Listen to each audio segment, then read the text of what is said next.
Hello guys! Good morning!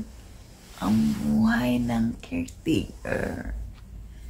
Kahit gusto mo pang matulog, kailangan mong bumangon. Dahil hindi mo ito mundo, hindi mo ito bahay. Oras mo na ng trabaho. Kaya ano pang ginagawa mo? Tumayo ka na. May naghihintay sa'yo na pag-almasalin mo. Kaya bangon na, bangon na, bangon. Ayan ho.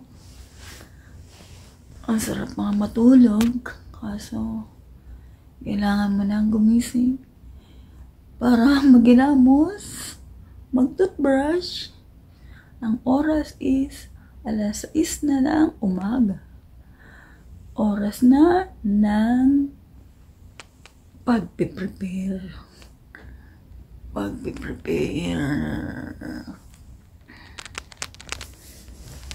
Ay,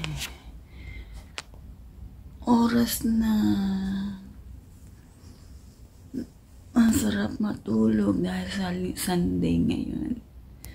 Kaso kailangan nating magtrabaho. Yan lang. Magandang umaga sa ating lahat. Bye-bye.